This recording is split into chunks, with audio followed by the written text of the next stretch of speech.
What's your definition of success? My definition of success is essentially understanding what it is that you're wanting out of life. This could be business, relationships, whatever, family, but understanding what you're wanting out of life and knowing that you are getting there. You might not be there. I think it's always going to be a journey, right? Because there's this level of joy and like peace that you feel when you just know you're going down the right path. And you know this because you've been around. I mean, there's not a client that I have that I won't go out and have drinks with. Yeah. Yep. You know? That's very true. So, and done it several times. You know?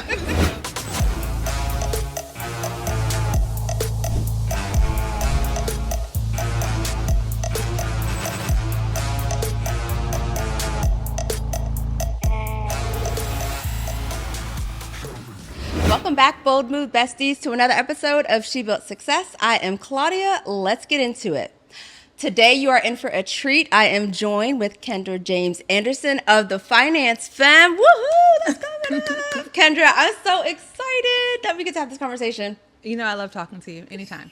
Anytime. Now, I know you guys, I'll talk about my money team. Kendra is the third of the money team. The final round out. She is my CFO, all things, and just a wonderful person. So we're going to share her knowledge just for today because, you know, I feel like being generous and Kendra graced us with her presence. So let's go ahead and jump right on into it. So Kendra, can we just talk for a minute about how the Finance Femme started, why it started, and then where you are now? Absolutely. Let's do it. First, I just love being here. You know, I love talking to you anytime. So very grateful to be here. But so how the Finance Femme started, it started back when I was in corporate America on a whim, really. It wasn't something that was intended. My parents are both, you know, corporate climbers, and so didn't know anything about starting a business or entrepreneurship. But when I was in corporate, which I loved, by the way, I loved my 9-to-5 job. Let's not hate on corporate. That part. Loved that specific salary I was getting every couple of weeks. But yeah, I was in corporate finance and I would sit in on these boardroom meetings. I was supporting the CFO at the time. And so we'd be in these boardroom meetings. The CEO would be there, CFO, CMO, all these C-suite folks, right? Yeah. They're having all these conversations. CEO had to make all these big decisions, couldn't make it without first going to the CFO and running the numbers, doing the analysis. And I saw that dialogue between CEO and COO or CEO and CFO. And, but yet I had friends who were starting businesses and they were doing amazing. I mean, making money, but they were still struggling. Like, I made $1 million last year, but I have no money in my bank account. And I'm like, well, that doesn't really make sense. Or, you know, I'm wanting to hire somebody, but I don't know how much to pay them. These things, right? And so I'm like, well, you need a CFO, you know? And so long story short, I started the practice. And it initially started to just kind of help a couple of friends. But after a couple of months of working with them and seeing like the transformation, because, you know, when you're an entrepreneur, when your business is struggling, like your life is struggling, right? Yeah. But when your business is doing really well, life is going really well. So for an entrepreneur, it makes a really big difference when your business is performing successfully. So I packed up the bags, left corporate, and just continued to grow the Finance Femme from there. Yeah. Do you find, I know we talk about, it's almost like feast or famine sometimes when entrepreneurs, especially when they're first starting out, when you're working with clients, and of course, we could talk about me, I don't care, it's fine by me, but when you're working with clients that present maybe not the best foot forward in financials, do you find that the hurdle is they just don't want to do it, so it's almost like out of sight, out of mind? Or do you find that it's been more, we hired the wrong type of people initially? Yeah, that's a good question. I think initially is usually out of sight, out of mind. Like, I don't even want to look at it. A lot of times we start business and we're sales focused, which I can understand. You want to make sure it's a viable business. So you're like focused on, let me make sure I'm making X amount of revenue or whatever. And so when the focus is revenue, we don't think enough about our spending, which is profit and cash flow. So a lot of times if we get too head down on the revenue, then we let the spending just go. And then we get into that problem of like, okay, I'm working so hard and Shopify or Square or whatever is saying that I'm making millions in my business, but I'm not feeling it. And so that's when it's like, okay, well, now we have to actually look at the other side of the coin, which is the expenses and all of that, and have those conversations. And I mean, let's face it, talking about revenue is far more fun than talking about expenses, right? So Yeah. a lot of the times that's the initial like barrier or hurdle. It's like, we got to talk about the other side of the coin. How are we spending the money? And then we can go from there. Yeah. Yeah. But the hires, though, is definitely a big thing as well. But that usually comes like that next phase when you kind of understood your financials and now you're ready to scale your team. And then we go into the world of like building out a team, which is yeah. a world. Do you? So it's okay. So I'll say this: when Kendra and I, because I didn't give this backstory. Kendra and I first met. It was on IG. Yeah. And I DM'd her, and I was like, "Yeah, you're gonna be my CFO." And I sent her a picture Did I remember? of all my Post-its, and it said CFO, and it said, I don't remember if it said Kendra or it said the Finance Femme, but nevertheless, Kendra was there. And I think that was what 2017, 18. Probably, yeah. I had maybe a year or two in. Yeah. And so she's like, okay. Then we ended up meeting. We were at two different conferences, but how do we even know we were at the? We didn't. I don't think we knew that we were there. I think Until we just got saw there, each other, right? Yeah. And so so that's when we first met in person. And then I was like, I'm still coming. I wasn't not yet a client. And then I think like the top of the next year or somewhere about so Kendra and I have been kicking it for a minute. Yeah. I remember seeing the vision board too, and I was like, Claudia, she's like ideal client, because if you have a vision board up with your team that you're wanting to have, you already have the foresight to know you need a team. Right. You already have vetted who you want on your team. Right. Like, you're taking your business already so serious. So when you send that, I know you're probably like, I sent this picture, and I was like, yes, we will be working together. So, I mean, absolutely. And here we are. Yeah, no, absolutely. And I will say, between you and your team, just how, I mean, I said up front, like, QuickBooks isn't my jam. Y'all can go for it. And I can remember when we first started, it was like, I was doing it, and I felt like I knew it wasn't my calling, and that was not me. But even in just having our conversations and talking about like how the business is doing and what's going on, or even our money team calls when it's a bit more, I'd say broader, so families in there and everything. Yeah. I think the important factor that I love in working with you is just being able to be open and be like, dude, this is where things are. This looks, this picture is looking kind of great and this one's not, or we're looking to bring on this resource or roll off this next one. And I think that, I know that I'm appreciative of being able to just, I feel like sometimes, let me just say, I think I know what I'm trying. I feel like sometimes people, let me just say what it is. People like, when you say finances or financials, they get nervous. It's almost like they don't want people looking at their books or looking at their numbers. I could definitely say I've never felt that way. Yeah. But I can appreciate that I don't feel that. I've never felt that way. Like, I never had a maybe. Have you come across that, like that kind of almost guarded? Yeah, for sure. But it's easy to, and those feelings are valid, right? For folks who are like, oh, I got this mess, it's kind of like going to the gynecologist. And you're like, I don't know what you're going to say, There's always these things, right? Yeah. Or the dentist for there we go. the male listeners. There we go. Don't want to throw you guys off.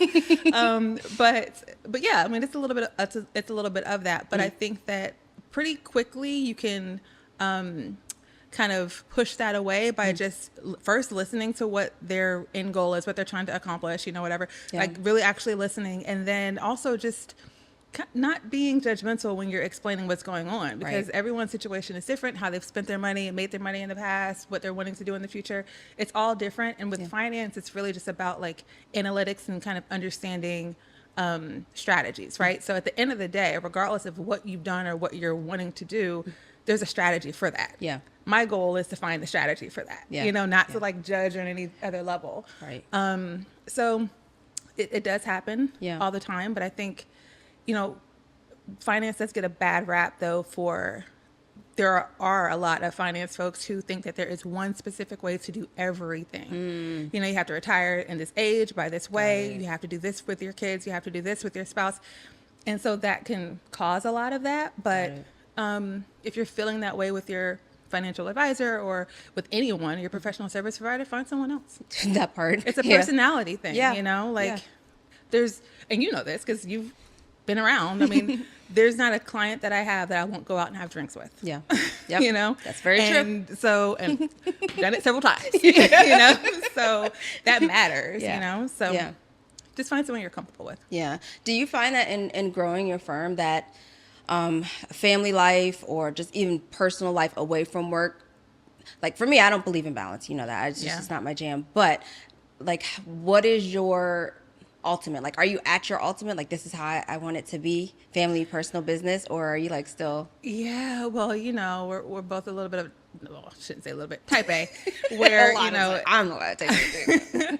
I'm extremely grateful and happy about where things are right now. Yeah. But you always know like what that next thing is that you're going to want to get to. So there's definitely some things I'm wanting to get to.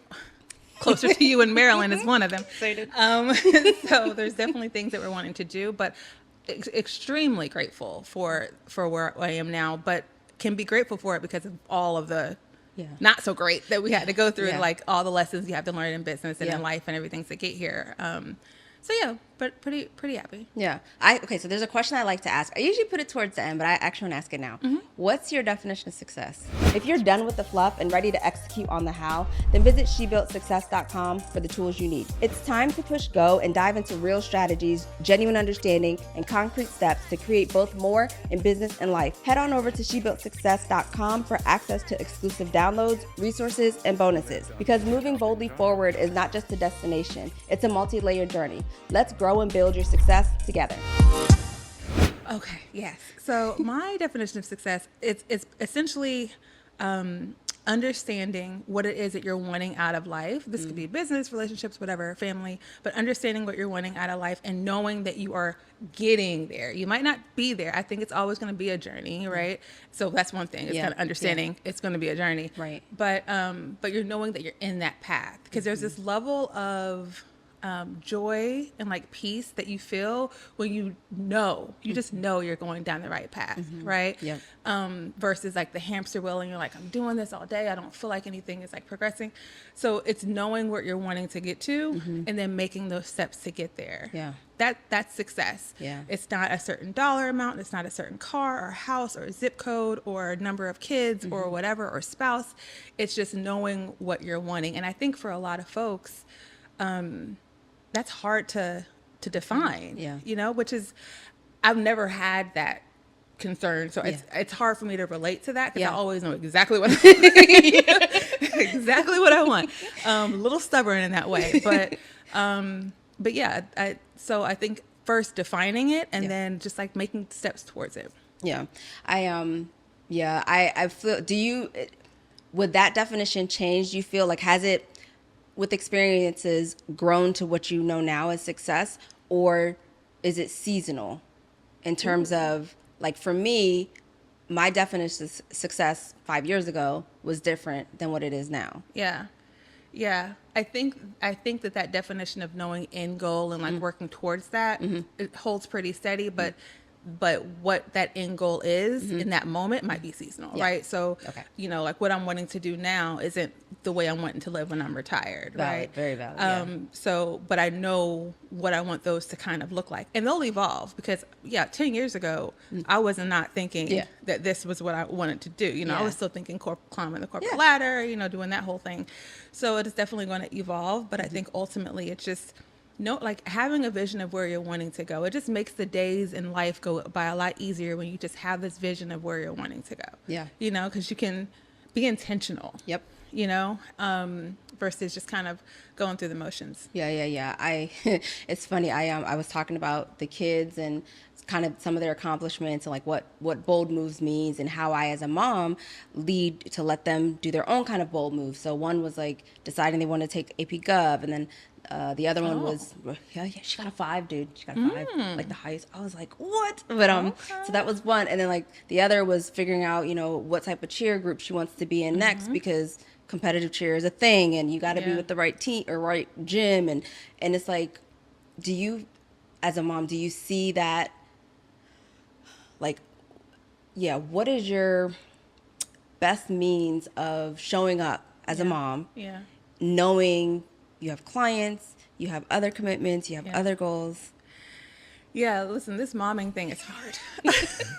This momming thing is rough. Yeah. So my son now is 3.5. He'll be 4 soon in a couple of months. And it's just been a journey this whole time figuring out like how things work, particularly while trying to, yes, quote unquote balance, business and marriage life and all of that. Yeah. But I think what I'm learning now, at least in this season of toddlerdom, where everything is a no, or I want to do it myself, is, just really allowing him to, like, just be himself, like learn himself. I think, my parents were very, they weren't strict, but they were very much like, we want to make sure that you make your bed every morning. And I was like 3, like make your bed every morning and do these things.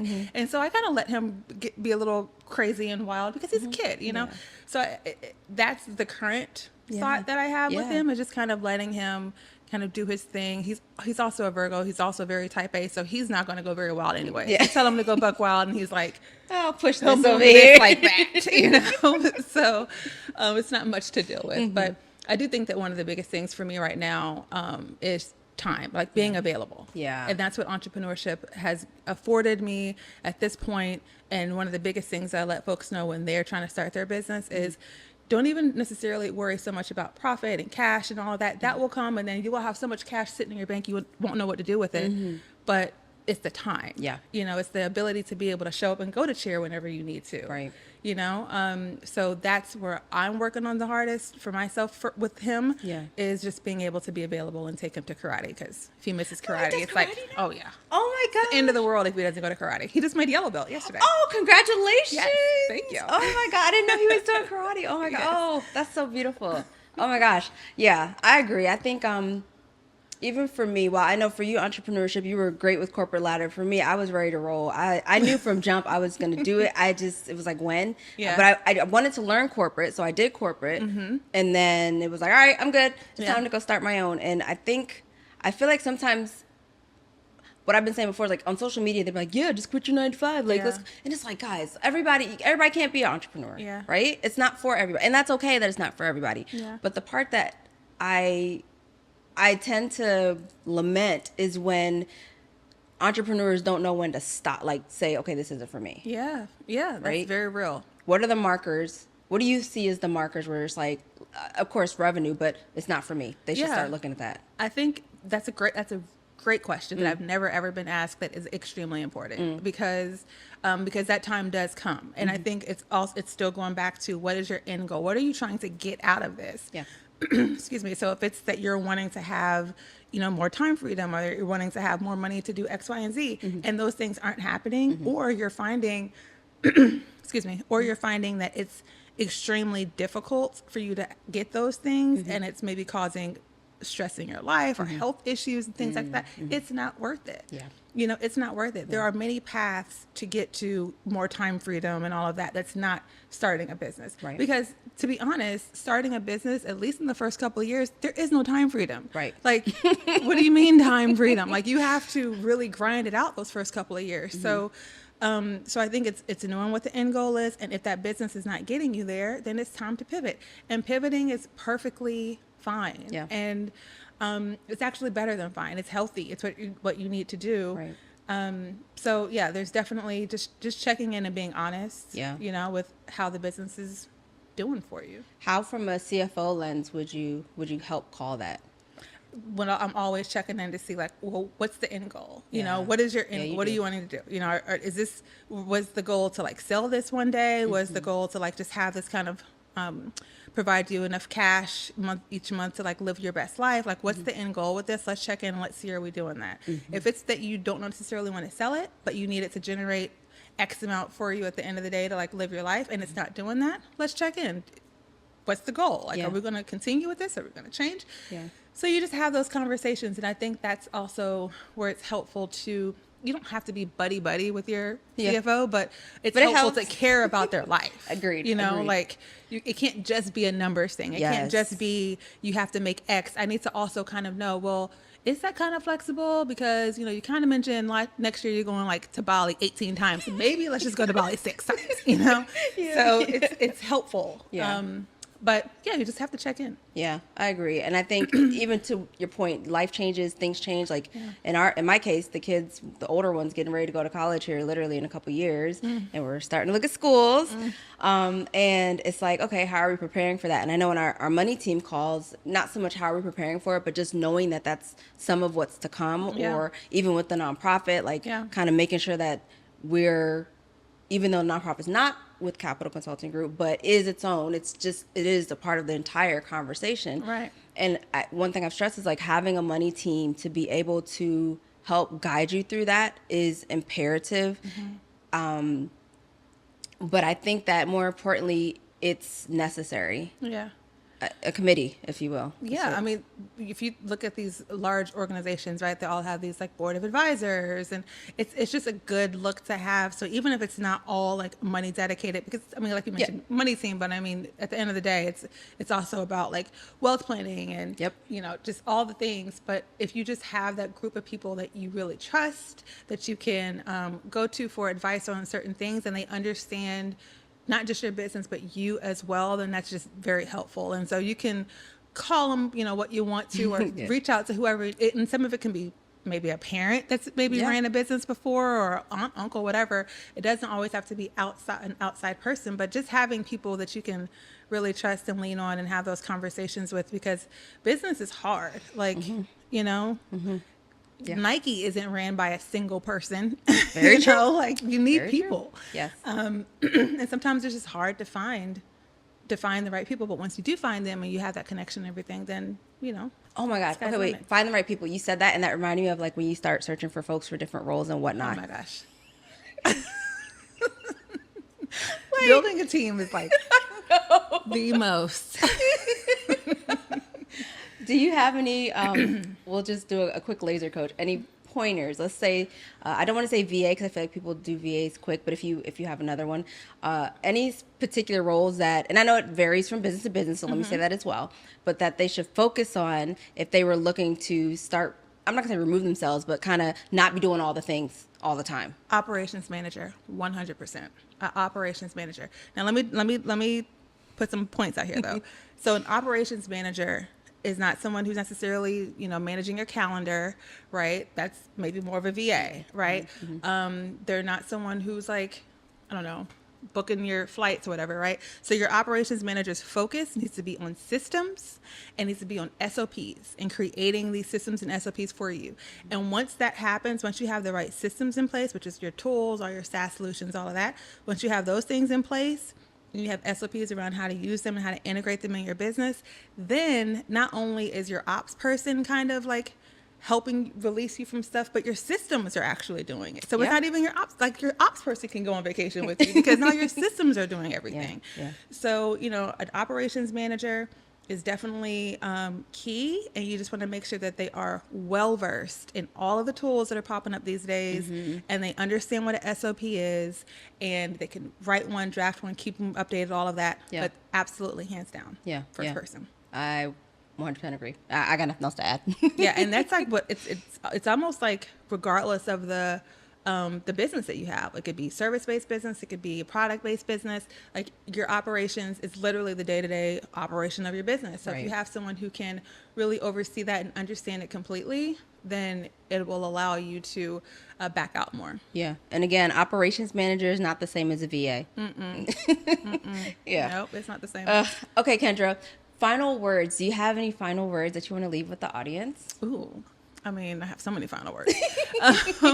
No, I would just say, you know, and you've kind of talked about this before, but with entrepreneurship and just in life in general, making moves, right? That's going to be the biggest thing. It's taking action. And I know Claudia talks about this all the time if you listen to all her episodes, but it's so important. And it's not just important in like, okay, making progress, because I know sometimes that can be very heads down. I'm all about like progress. But sometimes it's not even about progress. It's just about like motivating yourself. When you're taking action, it's kind of like if you have the weekend and you lay in bed all day and you don't even like get dressed and everything. I mean, you need those occasionally. But sometimes you do that and the weekend goes by and you're just like, dang. Yeah. Yeah. Yeah. Yeah. You feel kind of like cruddy because Yes. you didn't do anything. Wasted opportunities. Versus if you just get up and do something. Doesn't have to be a 5K, but just do something. So action like really helps with that momentum. So like I said, with business, relationships, whatever it is, just being intentional, knowing what that end goal is, and then taking action towards that. Just start there. Yeah. Have the big goal, have the big vision, sure, but just start in moving. And I think that'll help you get towards success. Yes. You can build success. There you go. Kendra, thank you so much for joining me on this episode of She Built Success. Ladies and gentlemen, Kendra James Anderson of the Finance Femme. If you are not already subscribed here on YouTube, we drop episodes every Wednesday, so go ahead and hit that subscribe bell. And for my audio listeners, we got you covered. Every Friday, we drop a new episode, and you can also hit that subscribe, like, comment, and of course, you can always DM me. I'll catch you on the next episode of She Built Success.